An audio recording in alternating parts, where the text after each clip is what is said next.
Okay, some of today's topics. As I said, how do wells change? How does the construction of a well change as they get closer to a septic system? What's required of the drillers as setbacks are reduced? What the heck is a jazz well seal? And how do casing, liners, seals, these ways that we construct wells help protect the wells from contamination? You can't? Well, do you want to use the...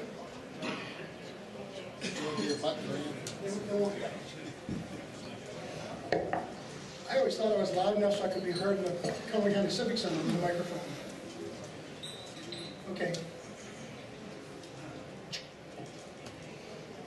Okay, the well drillers work under some rules just like the site operators.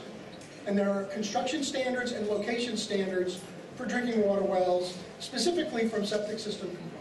A normal well is supposed to be at least 100 feet from the disposal field and at least 60 feet from septic tanks. They're required to have 20 feet of casing minimum, and 10 feet of casing set into bedrock is recommended. They can't always get 10 feet, sometimes they get more. So the amount that's actually set into bedrock is only a recommendation. Part of that is they're looking for good, solid, competent bedrock to set casing into. We'll get more into that in a few minutes about what that actually means to set casing. The casing seal must not leak. That's maybe the most fundamental aspect of the well driller's rules. When we have problems with the well, 9 times out of 10, that's where it is. The pitless adapter can't leak, and the joints in the casing, if they use more than one piece of pipe, whether they weld it or it's threaded and they screw it together, can't be leaking at the joints either. So basically the casing from the surface of the ground all the way down to that casing seal where the casing terminates in bedrock can't leak, can't allow, you're going to hear this over and over again today, can't allow sediment, surface or near surface water to get into the well. We want the wells to be providing good, pure, treated by Mother Nature groundwater. Hit it again. So that's the fundamental principle behind the well driller's rules. Constructed in a manner that ensures sediment, surface, and near surface water doesn't enter the well. That's a drive sheet. Question? How can you tell if a casing is not perfectly sealed? We'll get to that. I've got stuff. We will answer that question. This is a drive chute. Frank has brought in an example of a drive chute. It's heavy as hell. You can see how it's tapered at the bottom. The well driller drills an oversized hole bigger than the 6-inch casing they're going to set down into competent bedrock. That hole's flat at the bottom. They drive the casing usually with a drive chute at the bottom of the casing with the drill rig. They actually press the thing down into the bedrock to effect a good tight seal around the outside of that. Then they pull the equipment, put on a smaller bit that has a 6-inch inside diameter of the casing, and they complete the rest of the hole. So when you're looking down the well, the inside of the casing, the inside of the drive chute, and the inside of the borehole are all pretty much exactly the same diameter.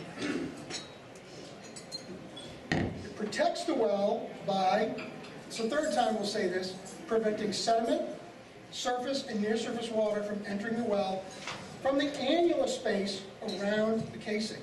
As I told you, they drill the hole up until this point. It's an oversized hole, maybe ½ inch total, bigger than the outside of the casing. They set the casing down on the inside of the hole. Now you get that open space on the outside of the casing. That's a conduit for precipitation, melting snow. The local dog walks by and lifts his leg. It's going right down the outside of that casing, all the way down to that casing seal. That's why it's critical that that casing seal isn't leaking and allowing anything past.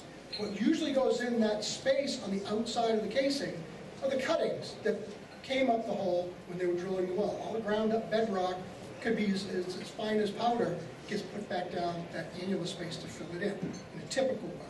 There's other situations that are different than the type. Like septic systems.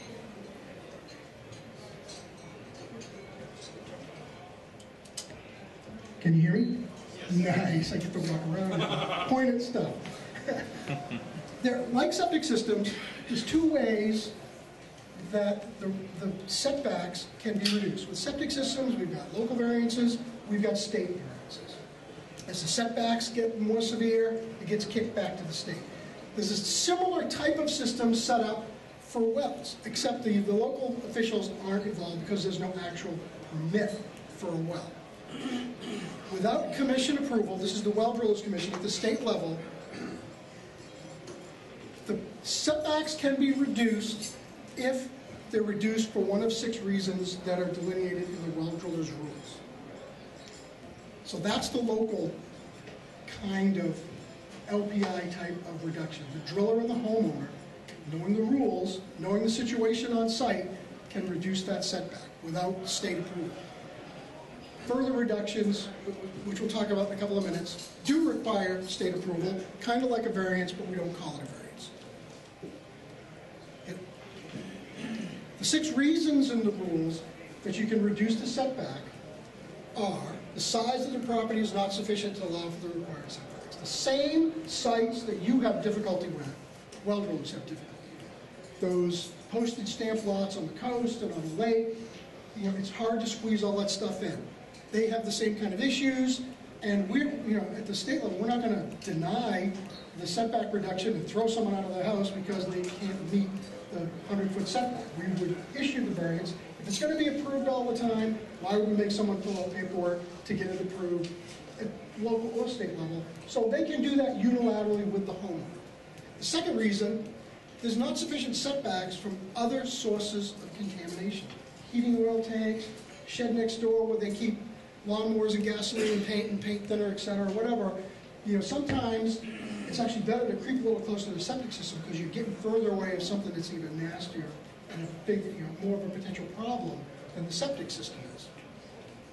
Excessive slopes prohibit access. Drill rigs are huge. They're ungodly heavy. They don't turn very well. You know, they have the turning radius of a 747, and they sink in anything that isn't really solid underfoot. So drill rig access is a critical component to where you can actually drill a well. If there's a big oak tree and they can't get around it, that oak tree is effectively blocking a section of the lot and they can't get there. So that's another reason that the commission determined was a reasonable reason for reducing the setback and wouldn't require any kind of state approval. The location of permanent structures resulting in unreasonable impacts or damage to the structures. Again, the same reason. The structures are there, we're not moving them. No one's going to move a garage 10 feet to increase the setback between their new well and their old septic system. And the drill rigs can't go in a lot of places. You know, if there's a shed 8 feet from the house, the drill rig's not going to squeeze between the house and the shed. They're just too darn big. The location of the same protected natural resources that we're concerned with the septic systems. Drilling's a messy business. You know, if we can get them to creep away from the pond, creep away from the stream, it means sneaking a little closer to the septic system, and we take some steps to protect the stream or the pond. Again, a reasonable reason for reducing the setback. And this is a funny one. The presence of bedrock at or near the surface, basically 3 linear feet below grade. And the reason is the water line that comes out of the pitless adapter, 6, 7, 8 feet below grade, and it heads for the home, you've got to keep it low enough so it doesn't freeze in the wintertime. That's the whole idea of a pitless adapter, so it doesn't come up over the top of the well and be exposed to the elements. If you had to trench 100 feet of bedrock, blasting and backhoes and all that, it can make a $4,000 well, a $24,000 well very quickly. So that's a pretty reasonable reason for reducing the setback. So those are the 6 reasons in the well drillers rules. That's kind of like their local variance. The limits of the LPI's authority, right there, those 6 reasons. It isn't a blank check. They do have to notify the commission in writing. We have a form, fancy name, setback reduction notification form. It's typical bureaucratic mumbo jumbo. But what it is a description of the site, the reason why they had to reduce the setback, a description of the well construction to make sure they're constructing the well the way it's supposed to be with that reduced setback, and signatures of the driller and the homeowner so everybody knows that everybody was actually a participant in this. Because the homeowners really need to know that the setback was reduced. It's their well and their septic system, their property. This should look fairly familiar. It's the same table that's in the subsurface rules for increasing the amount of casing as the setbacks are reduced. So you can see the first one for septic systems less than 2,000 gallons per day, you reduce the setback down to 90 feet, you have to put in 40 feet casing if you're a well drill, instead of that 20 feet that normally be required. At 80-foot setback, it's 55 feet of casing, 70 and 70, and down to 60 feet, they have to put in 90 feet of casing. That dramatically increases the cost of the well. The casing's $11, $12 a foot. 15 or $16 a linear foot, and it's more expensive. The hole, the drilling an oversized hole, the drilling's more expensive, the materials are more expensive. If it's $15 a foot, they've added $1,500, maybe more, to the cost of the well. My arrows. That's what, without having the paper. Okay, again, we talked about how these things benefit the well, how they protect the well. The drive chute protects the well by keeping stuff from coming down that annulus space and entering the well. Casing does the same thing. If it's properly constructed, properly set into bedrock, nothing from the bottom of that drive chute up should enter the well. So if there's 90 feet of casing in the well and it's a good tight seal, you've excluded the top 90 feet of that aquifer, if there's an aquifer there, from contributing to the well, in theory. Now that took us down to 60 feet. You've reduced the setback down to 60 feet. This is where the variance is kind of like your state variance comes in. For whatever reason, it's not called a variance. When the Well Drills Commission was created in 1994, they called it a specialty well. Like a variance, but with a funny name. I don't know why they call them special wells, but it's a waiver. It's a setback. That's a great word, waiver. That is a very good word. Okay, a special well approval by the commission is required for any well that has a setback less than 60 feet. There's forms to fill out. It's pretty straightforward. It's free. We turn them around in about a day or two. They don't take a long time. But basically, when we're looking at those applications for these setback reductions, it's just like looking at the setback reduction variance request for a septic system. Does it look reasonable? Is there a better place on the site, or a place on the site that would meet the setback requirements that's reasonable that they've missed? It's also required that specially well approval is required for setbacks less than 100 feet if the request is for a reason other than one of those 6 that I listed. The most common reason for reducing for one of those types of specialty wells doesn't really have to do with this actual setback. It's along the coast where saltwater intrusions are concerned. And if we say the well is 60 feet away and it needs 90 feet of casing, 90 feet might be down in the salt water. And if they get in the salt water, they may contaminate their neighbors' wells with salt water by pulling it up. And saline water is more dense, it sinks. There's usually a lens of fresh water above it. So the drillers that are experienced along the coast know they go slow, they monitor the water coming out of the hole, and when they hit a freshwater fracture, they don't want to go much further. Typical wells, 300-400 feet deep, a lot of that is simply storage. They may have hit water at 75 feet. They may have hit a really good producing fracture at 75 feet, but the well actually holds 1.5 gallons of water for every linear foot. So if you drill a 300-foot deep hole and it fills up with water, you've got 450 gallons of instantly available storage right there in the well.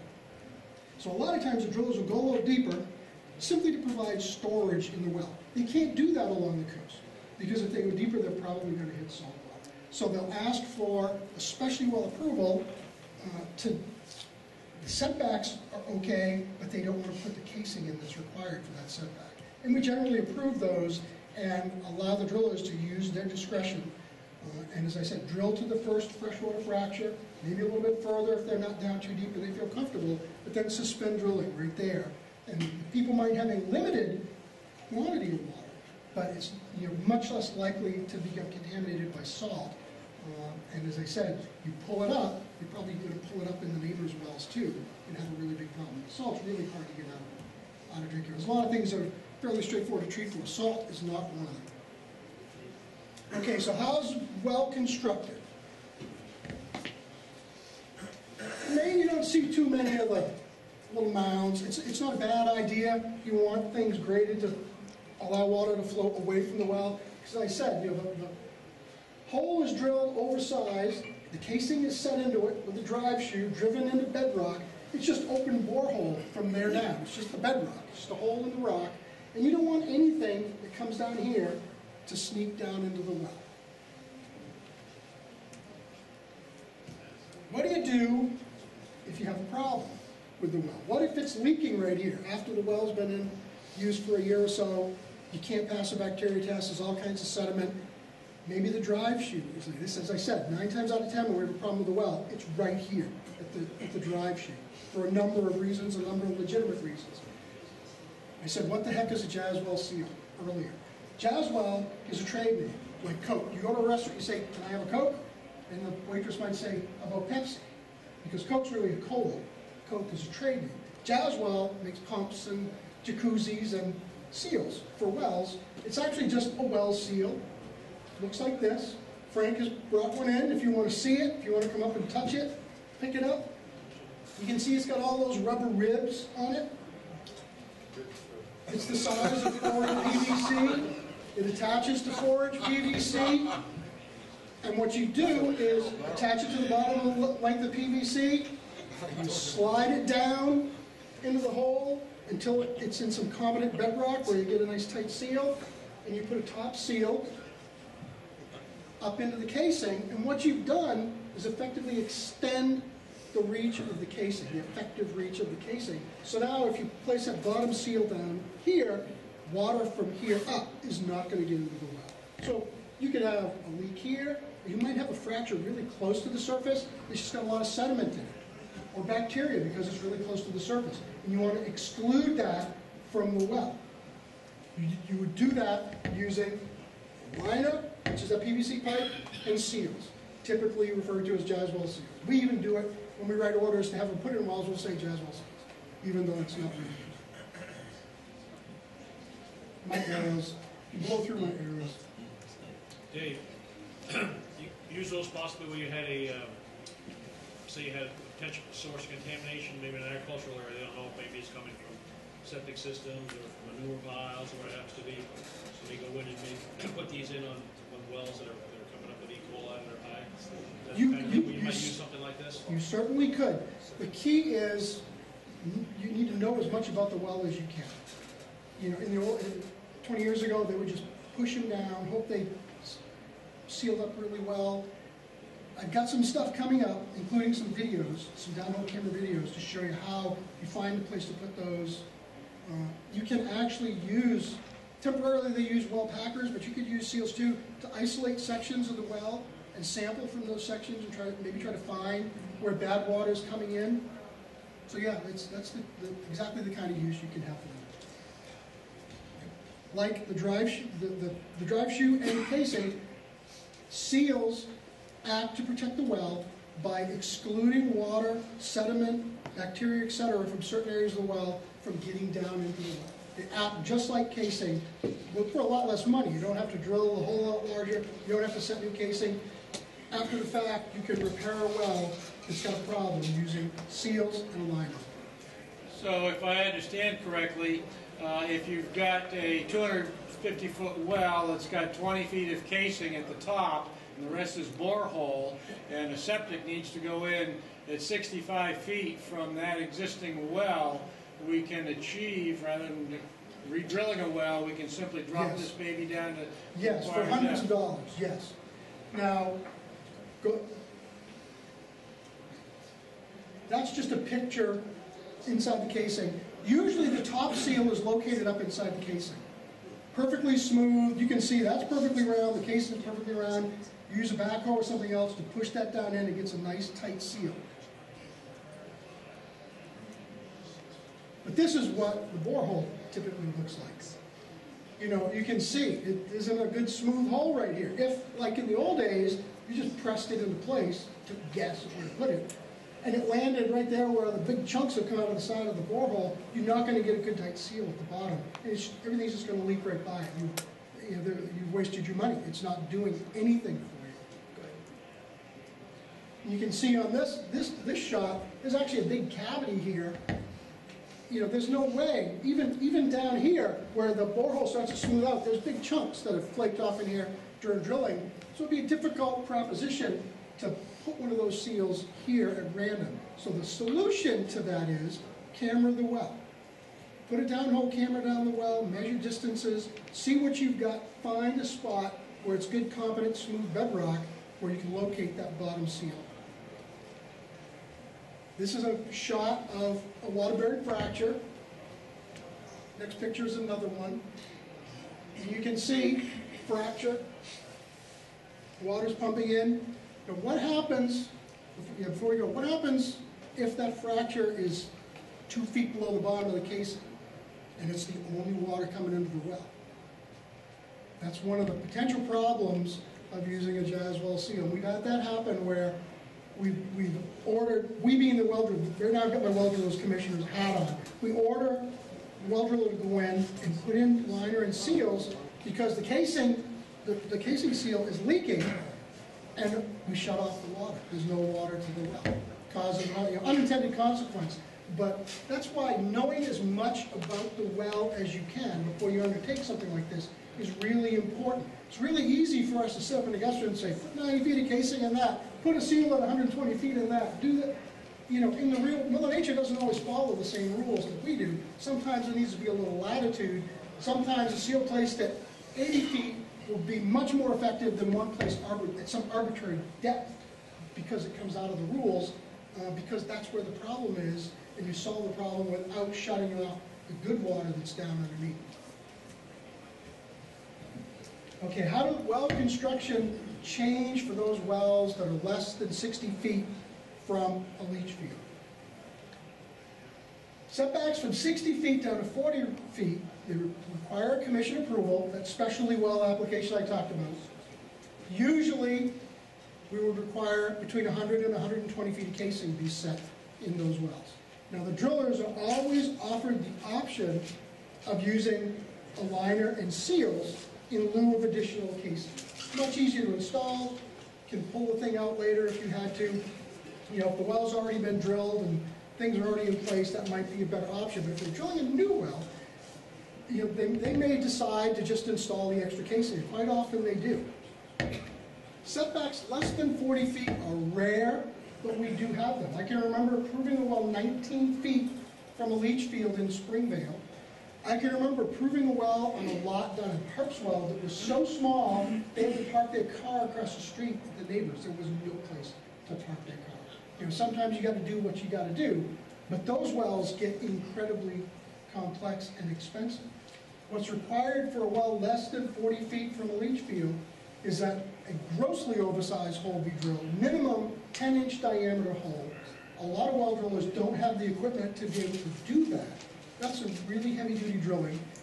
120 feet deep, they must set steel casing, and it must be pressure grouted from the bottom to the top to complete the well. So what's happened is they've drilled a big 10-inch hole. They still set the same 10-inch casing in, drive the drive shoe into the bedrock, but now you got a big space outside that well. The annual space is huge because you drilled a 10-inch hole. But that's intentional, because the only way to ensure that the well be properly grouted is to grout it from the bottom to the top under pressure. So the driller has to be able to stick a pipe all the way down that length of 120 feet. Hook it up to a gizmo that looks like this. This is a grout pump. I'm not advertising anything, I just stole an image off Google Images.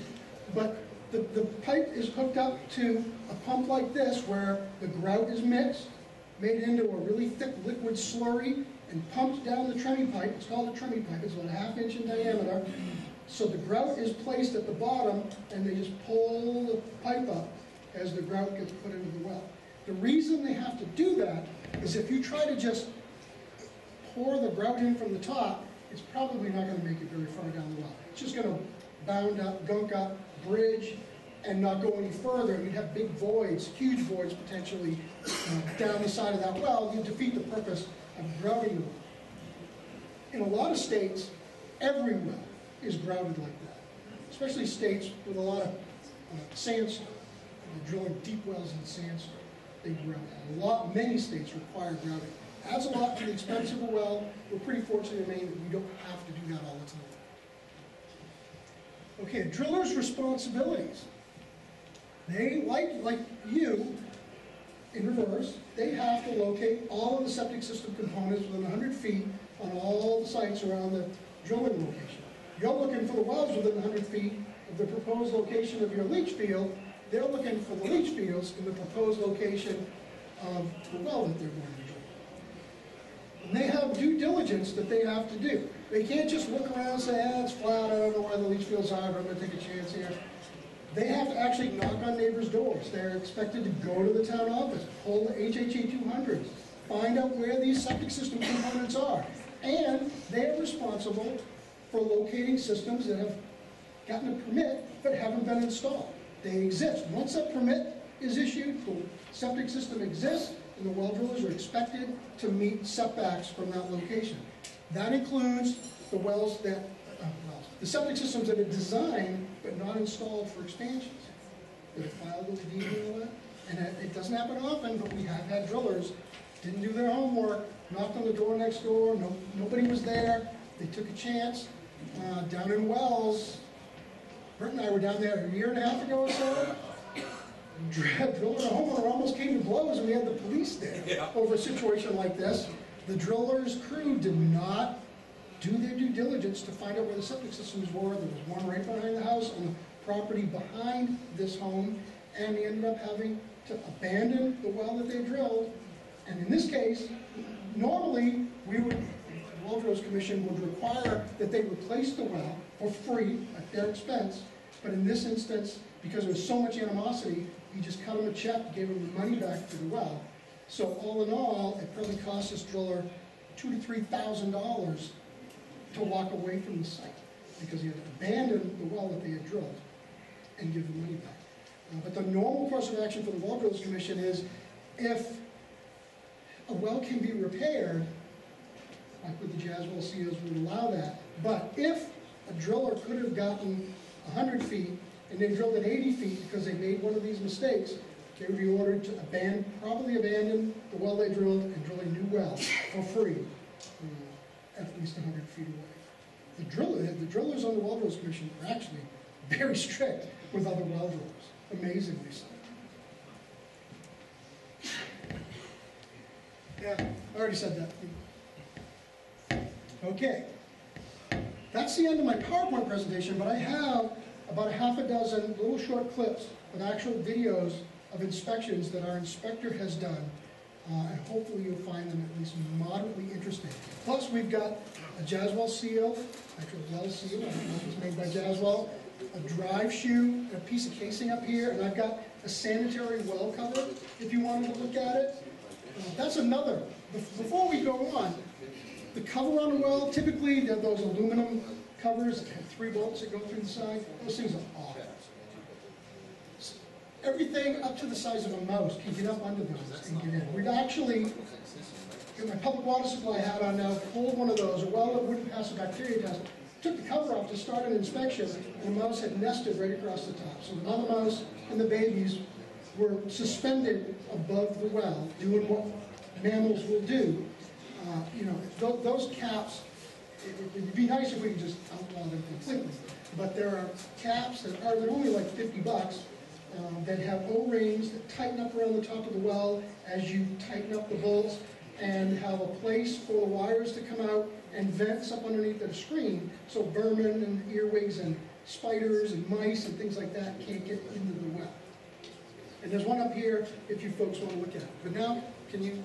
Sure. Let's see what we can David, about as far as how much casing we have to leave exposed so we can find that?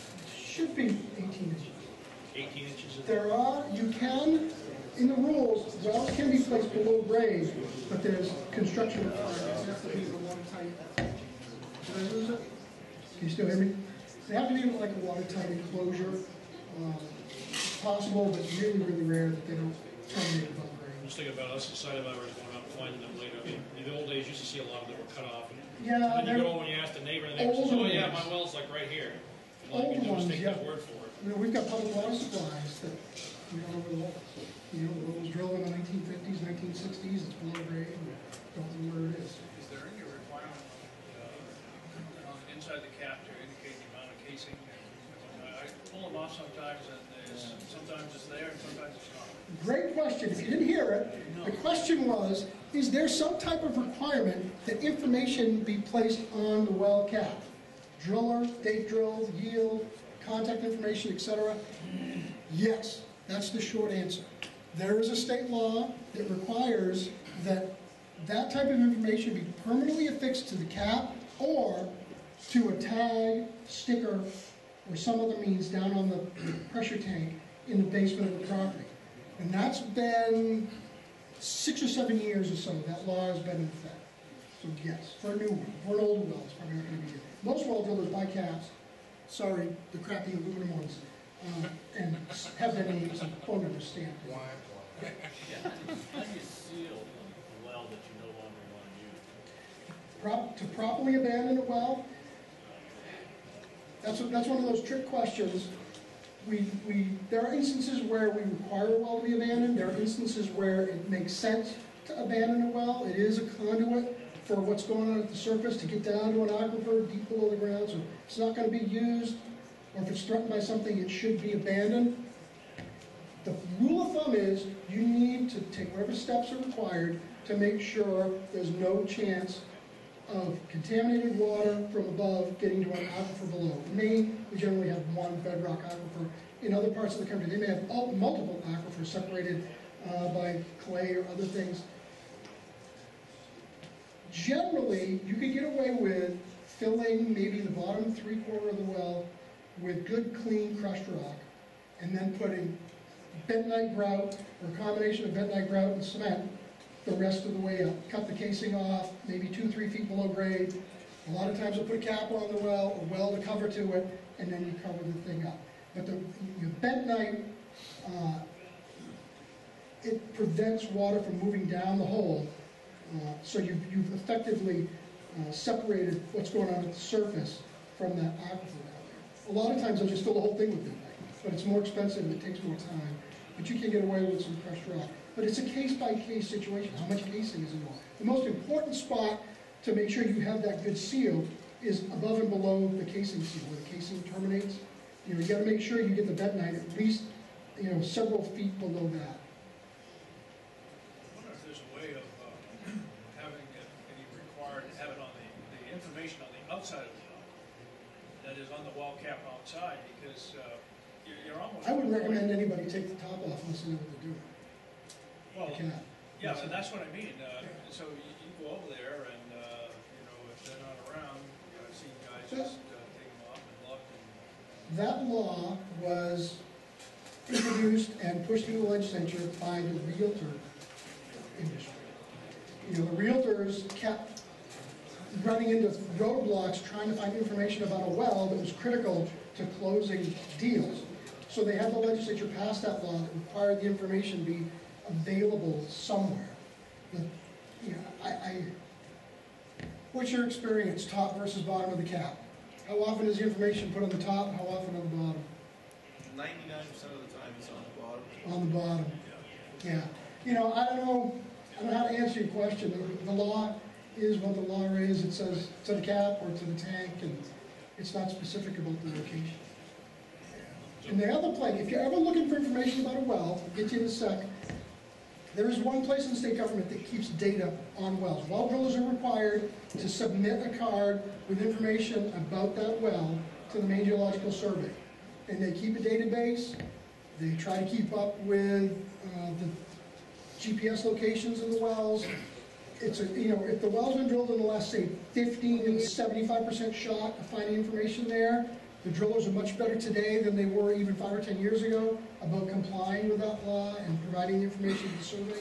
The Geological Survey simply uses it for academic purposes. They learn information about the bedrock, the superficial geology, and the aquifer by getting the information from the drillers. But that's a good place to look if you don't know a lot about a well. The one thing you might find out is who drilled it, what the telephone number is. So you can call them and get even more specific information. Well, I was going to ask you about that required reporting, and did it include a location?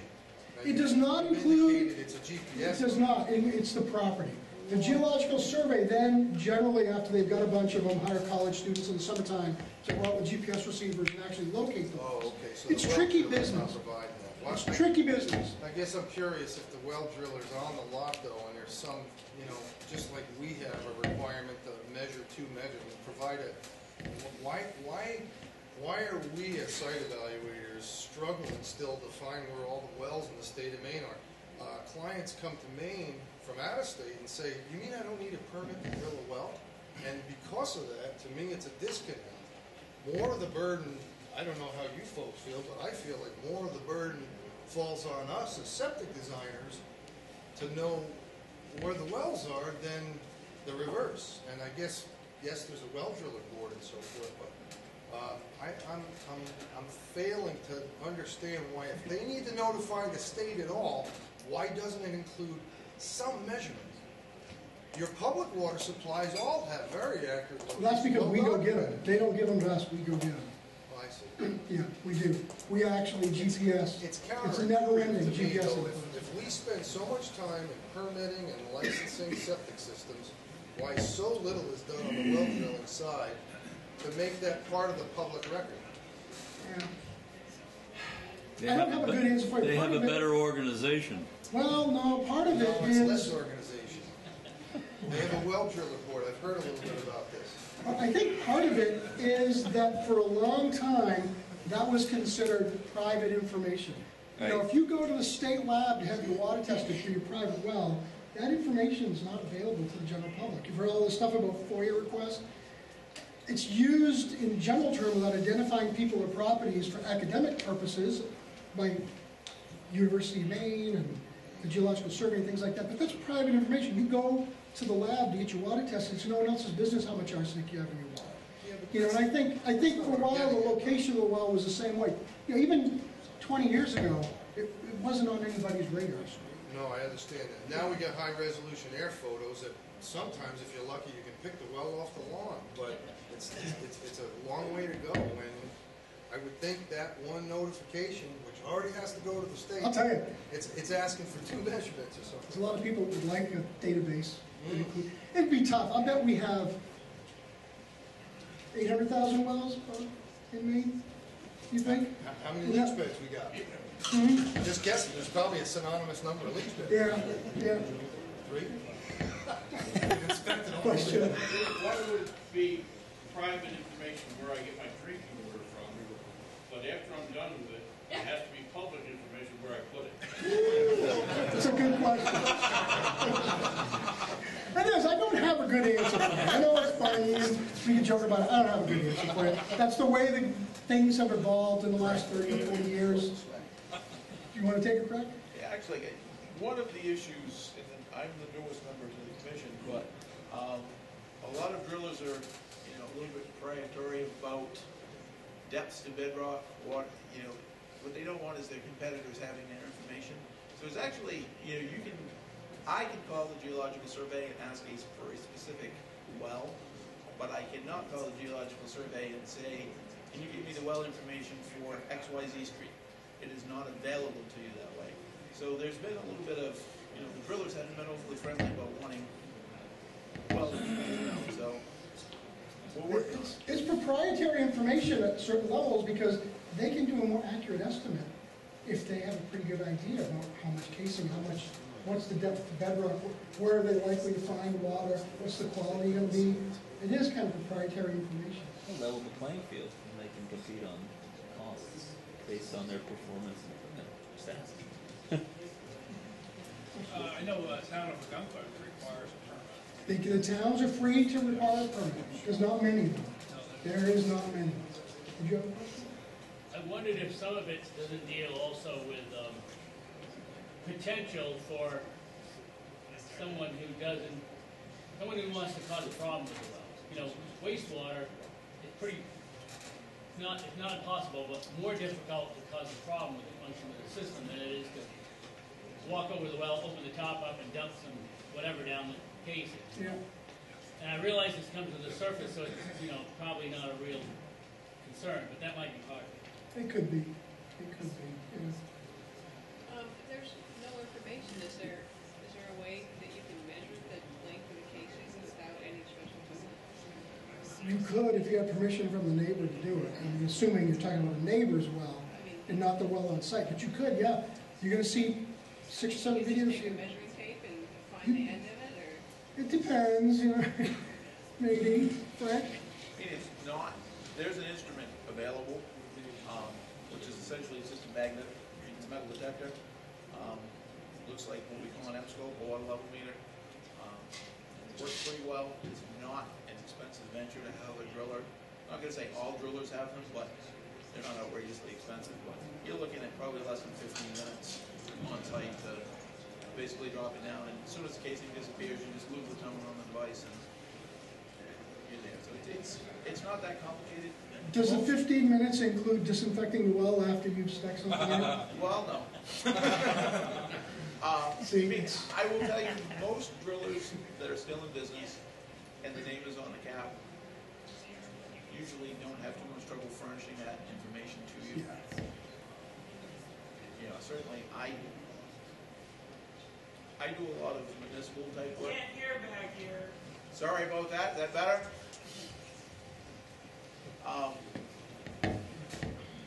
I think you'll find that most of the drillers, if you give them a phone call, you give them a street address, it gets a little tricky.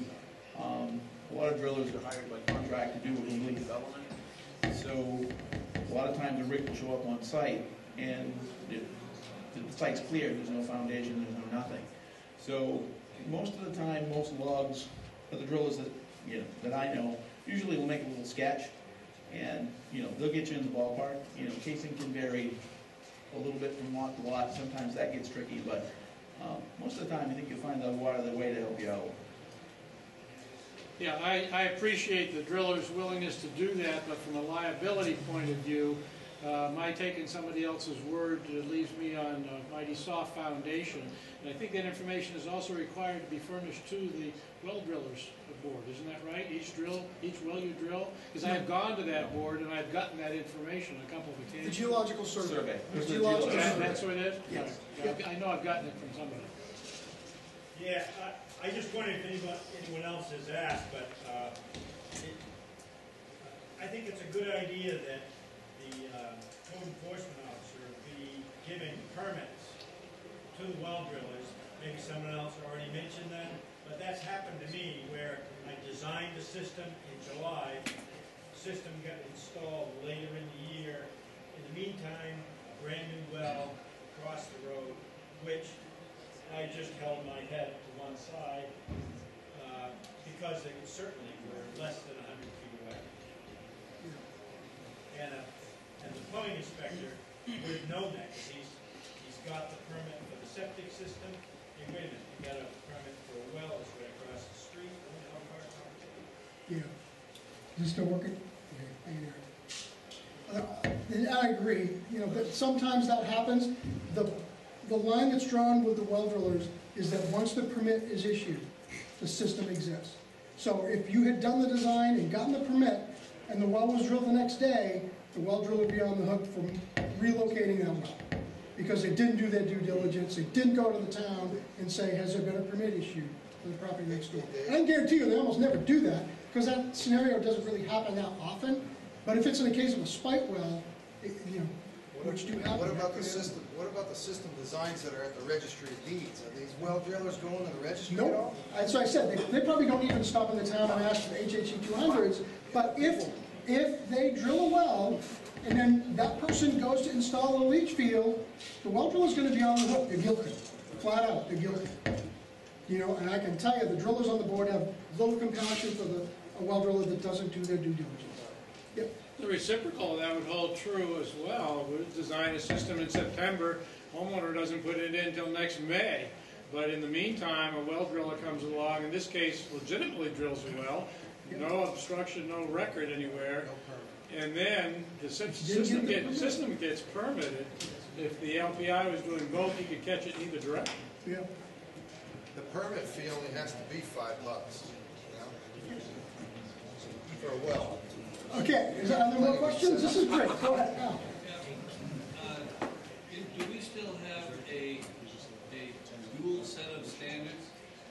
Because it's my understanding, and it's always been my understanding, that when we're designing a septic system for an existing site that has a well on it, we have to respect that well with all components of the system, including the tank.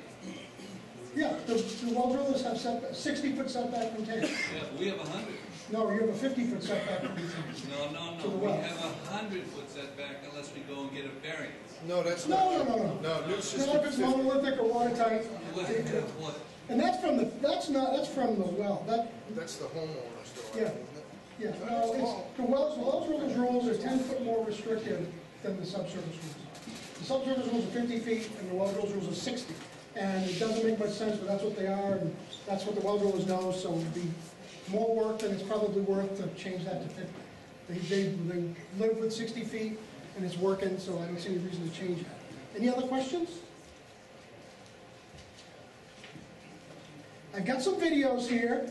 Feel free to fire questions. This is just an example of our we've been inspecting wells for about 20 years. When we get a complaint, when the Well Drillers Commission gets a complaint, if it looks like it's valid and there might be some issues that could rise to the level of a violation, we send an inspector out and they do a downhole camera inspection. They videotape the inspection and bring it back and report to the Well Drillers Commission at the next monthly meeting. This is our really old camera. It's just looking down. You can see it's not real high resolution, but you're pumping down the water in the well. You follow the water down because you can't really see what's going on if you get the camera below the water. You want to see what's coming into the well. And what this video will show you in a couple of seconds is the water dropping down below the drive shoe and down into the bedrock. You can see it coming into play right here. This is the top of the drive shoe. This is the bottom of the drive shoe. And we've got bedrock. But our old black and white camera was really, I mean, it's sometimes really hard to see what was going on in the wells because it wasn't real high resolution. I just play number 2. Just play them in the order of the number.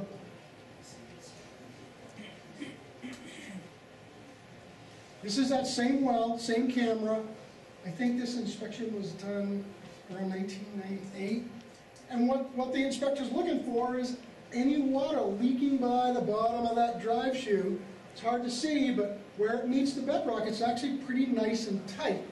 But you can see right here, if you watch, you'll see water trickling down there. You can see water trickling over there. But it was determined that this drive shoe was actually not leaking. That was a small water-bearing fracture as little as 3 inches below the bottom of the casing. But you can see water trickling right in. And that is only, the distance is only 3 or 4 inches. That's looking down the hole.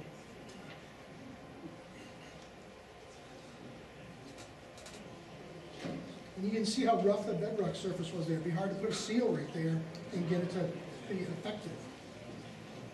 This is the next video. This is that same well. We're just going to go down and look at that water-bearing fracture. You can see for a second before, it's maybe 2 feet below the bottom of the casing. Over to the left is the bottom of the casing shoe. And then the bedrock surface of the borehole. It's probably a granite or something. And, you know, as the drill went down through, big chunks sloughed off the side of the borehole. So it was really rough. But that's a pretty nice yielding fracture right there. But you can see, if you place the bottom seal a couple of feet below that, that water wouldn't be available to the well. It would stay above the seal. It looks like pretty good clear water, too.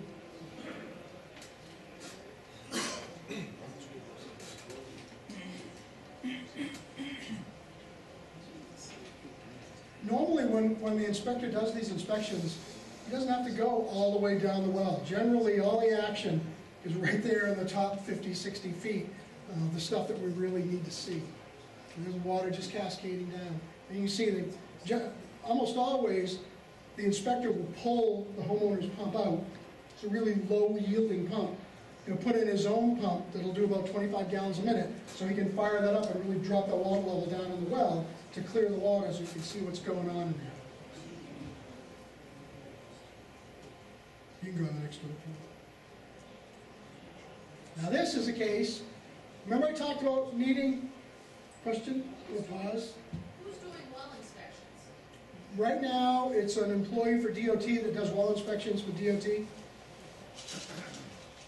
But what this is showing is a liner. The white over the side is PVC, the top section is cut off, it acts kind of like a shoehorn to help get it down in. But remember that picture I showed you? You need to work properly, a seal at the bottom and a seal at the top, up inside the casing. So it's going to go down in, and you probably already see that something's amiss here, right? You can see action, gurgle in action on the top of the water. So the static water level in this well is down inside the PVC liner. And could you pause, like right there? There's another thing going on here. As a well drillers commissioner, we're looking at this inspection. There's a huge clue here that the driller took a shortcut and didn't put a top seal on this well. If there was a top seal on this PVC liner, it would be centered in the borehole. They're both perfectly round, right? It's cocked way over to the side, leaning against one side. There is no way that there's a top seal in this well. So what happens? All the water above the bottom seal just builds up until it gets to the top of the liner, spills over and goes in the well. Short circuits the work that the driller did. Took a little shortcut and it cost him. And I think, Dave, what is it that allows a well driller to be a well driller? Is there certification? Is there training? Do they have to do CEUs? they have to pass an exam. Okay. Actually, they end up passing 2 exams to be a master. Yeah. It's on-the-job training. There's no classes to be a welder. They can take classes. Most of them are members of the National Groundwater Association, which does a lot of outreach and training and education and publishes a lot of materials. But it's mostly on-the-job training. Is that one done? Oh, I just paused it for a minute. Or you paused it? I think in a second he sticks the camera actually down in the liner, looks over to the side, and you can actually see the water just pouring. It's hard to see right now because it just kind of goes over the lip and cascades down the inside of the liner. But you can see it hitting the static level inside the well. And there's another clue here that this liner's been leaking, the iron staining.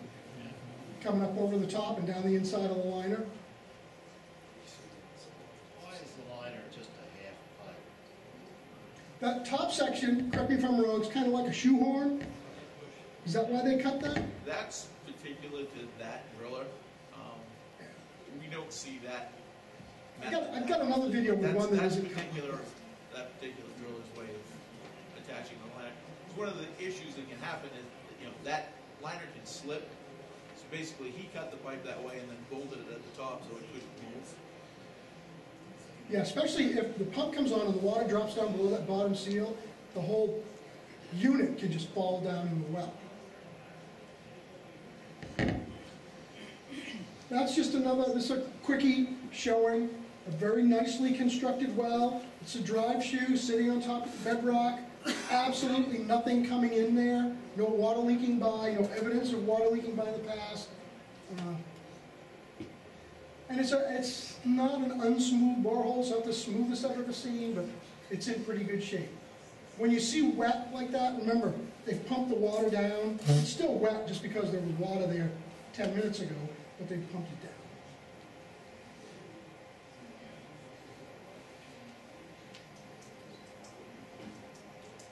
And if you look at these long enough, you get a headache because it's on the end of a plastic rod, and he's trying to manipulate it, and he's screwing more sections of rod to get it down, and the camera wiggles and jiggles around.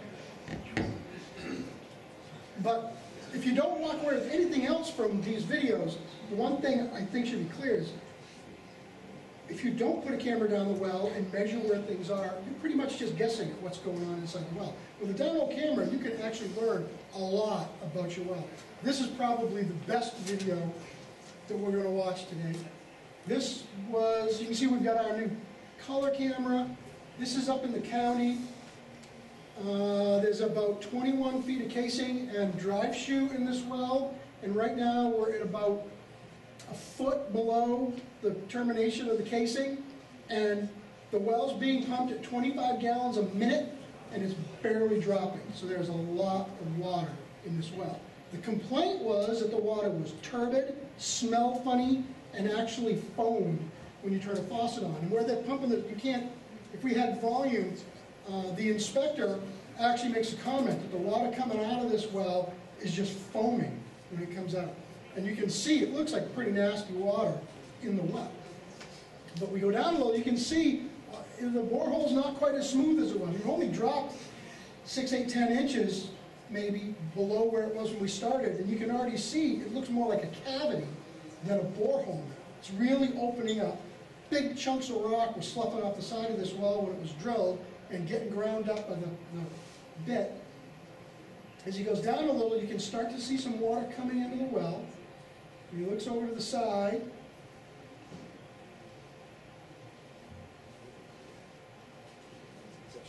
You know, there's a little water coming in there.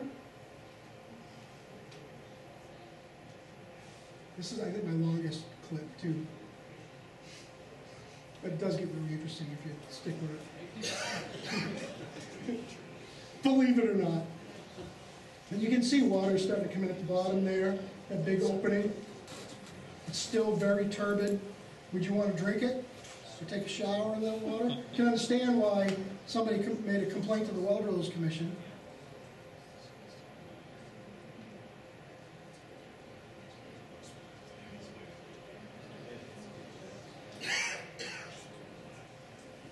So now I think you can see a fracture that's really supplying some water. He's going to look up at that fracture. It's actually a cavity up in the side. But it actually doesn't look like that bad water. That water is kind of clear. It doesn't look like the turbid water that it's flowing into. It's certainly not 25 gallons a minute coming out there, but it's a good, steady flow. The good part comes in a second. And he's going to look back down. Now look. The water drop. Look at that fracture. The water's just gushing in, and it is brown. Where do you think the problem with this well is originating? Now remember, this is only at like 23, 24 feet down. It's just below the bottom of the casing. The well driller made a huge mistake here. Another shortcut that ended up costing him a lot of money. This is a well driller from Central Maine that had to drive all the way back to Aroostook County to repair this well on his own nickel because of a violation. And the violation is, it goes back to when I started talking. The well driller is expected to construct a well that doesn't allow sediment, surface, or near surface water to get into that well. And the way a well driller figures these things out is that when you're drilling through competent bedrock, things proceed at a pretty constant pace. You hit one of these punky areas where there's voids, and it just drops and drops and drops. The driller should have recognized that there's a problem here, stop, take everything out, pull the casing back, drill further with the oversized bit, and set the casing deeper into the well. But he didn't. He took a shortcut. He crossed his fingers and hoped it wouldn't come back to bite him, but it did come back to bite him. And now, it's really hard when you get below that cascading water, but I kept this going because there's another interesting thing in this video.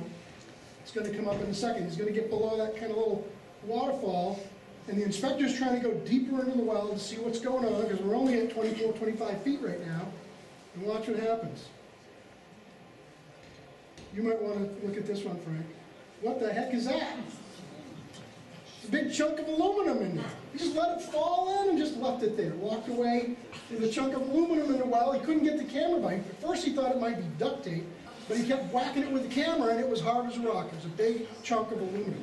So that's a well driller that got himself into trouble, and it cost him a day's work and a lot of money, because he had to go back, and the last video is that same well with a liner and 2 appropriately located seals. You can see on the inside, real quick, you could see the rubber on the inside when the camera was just right. This is the top of the liner. This joint right here is the top of the seal. We know there's a seal there because 2 feet down there's going to be another joint on the inside of the casing, right here. That's only 2 feet. And it'll take a couple of seconds for the inspector to load his 3 rods. He's got to screw 3 rods together to drop that camera down. There's about 30 feet of liner in this well because we had to get below that cavity at 25 or so feet. But you'll see when we get down there what a difference putting the liner and the seals in made for this well owner. It takes a little patience. I mean, you see a full inspection when they go way down, it takes quite a while. It does take a lot of patience to sit and watch all of this stuff. And that is actually the inspector's pump placed down in that well again, because a homeowner's pump, there's no way a homeowner's pump would drop the level of water in that well an inch when it came on. Right now he's screwing pipe together. And his rods are 10 feet long and the section of PVC is 10 feet long, so you pretty much know when you come into a joint in the PVC, he's going to have to stop for a second and screw on another piece of pipe. Yeah, so that top seal has to be below the pitless, right?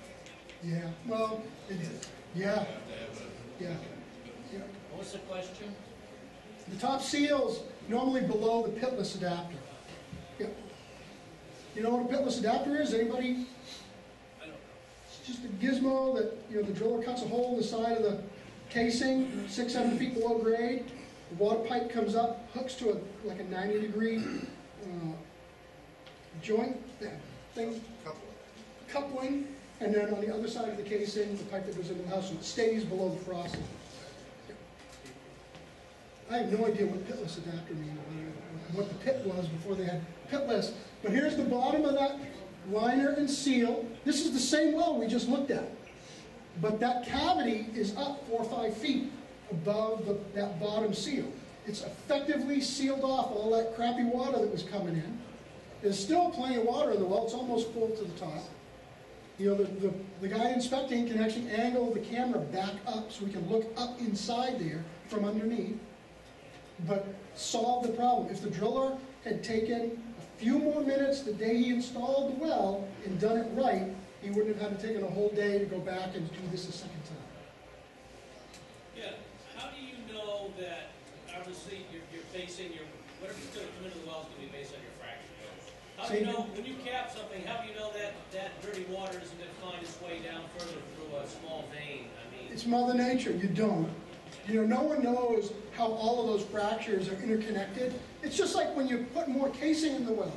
You're just rolling the dice that you're excluding all that water from above. But Mother Nature doesn't play by our rules. There could be fractures that are interconnected that the water goes right down through there anyways. But, you know, we don't know that a septic system 100 feet away is safer than 60 feet, except statistically.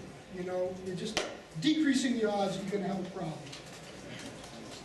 Figured out why that aluminum missile was? Nope, we did not. We did not figure it out. So no, it's just a piece of debris that the driller let fall in and didn't bother to try to fish back out. Our plumbing code and building code both require adequate supply of water. Yep. Yep. If a well driller drills a well and they don't have that, how would we know if there's nothing now on the covers so we can tell what they're getting of water, gallons per minute? You mean if you don't know what the well driller's estimated yield was? What responsibility do they have to leave a well that they drill, knowing that they got to have adequate water? If they don't there's have adequate water, wouldn't they cap it and forget about it? If you mean, I think there's a couple of questions buried in there. First of all, if a well driller is smart, they leave the site telling you, they actually tell you before they start drilling that they can't guarantee quantity and quality. What the well driller's rules say is that certain gallons per minute are recommended for certain depths of the well. Like, you know, the well provides storage. The deeper the well is, the more water you have for instantaneous demand when the pump comes on. Well drillers will typically, if they use a contract or the invoice or the work order, will typically put on the bottom they can't guarantee quantity or quality. They're getting paid to drill a hole, properly construct the well, properly locate it. Thankfully, most of the time it fills up with water and it's potable water. They should leave whoever's paying them with an estimated yield for the well. Did that answer your question? Why I say that, in Wyndham, a few years ago, we had an area of town that had 800-foot wells, some of them had 3 wells. I remember that, they were all dry holes. Right. Yep. So we changed our regulations so that the person taking out a building permit would know, go ahead and build your house, but if you don't have adequate water, you're going to be denied an occupancy permit. So we asked that maybe the well be drilled first. They're taking a chance if they Yeah, you know, the driller can't guarantee they're gonna hit No, water. I understand that.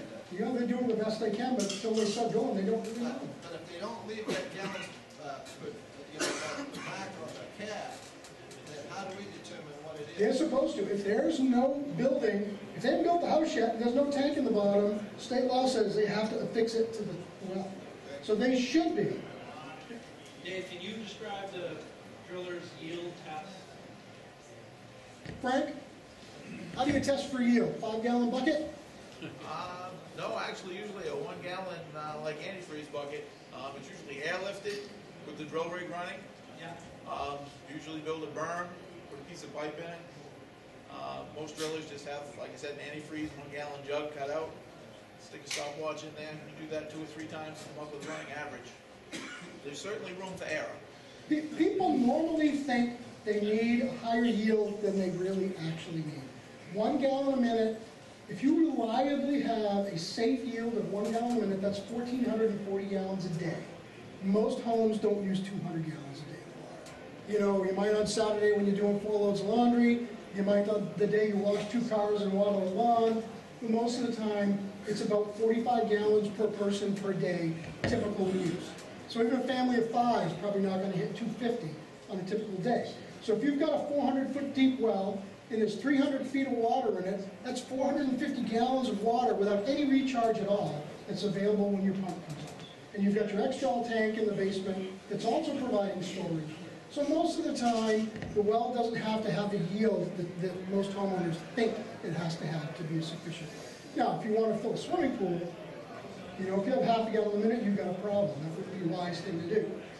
But most of the time, you don't need as much water as you think. Any other questions? What was causing the foaming in that last example? What was causing the who? The what? The foaming? Oh, we don't, you know, we don't really know. We did a lot of testing on that well. It had really, really high manganese, super high, not just stain your laundry high manganese, super high manganese. There had been some work in the area. DEP had been there to do some cleanup, had used surfactants, apparently, as part of a groundwater cleanup project. And we speculated it might have been some of that, but we didn't really ever know. You know, that was really turbid water coming in that big fracture. We didn't really know. And the well, even after, it still had a manganese problem, just a manageable manganese problem, more typical manganese problem. Hydrofracking is a method of increasing the yield of a well. If you have a really low yielding well, you can put packers in the well. Packers are kind of like the well seals that we talked about, except you can inflate them so they get really tight, and then pump water under incredible pressure into the well between those 2 packers and try to blow out any sediment that might be blocking up some fractures that could, you know, open up some fractures so they yield more water. That's hydrofracking. It's totally different from the fracking you hear about with the oil and natural gas exploration. That's hydraulic fracking, and they actually pump hydraulic fluid down into the ground, which is why there's concerns about contaminating groundwater and wells. But the well drillers is just using water out of a pond or a brook or something, and just pumping it into your well under super high pressure. And it works quite a bit of the time. It does. We also have to notice that hydrofracturing, being under high pressure, and you open up a space, it's all compacted, so it's closing up some space. You also have the potential of closing off your good flow. It isn't always effective.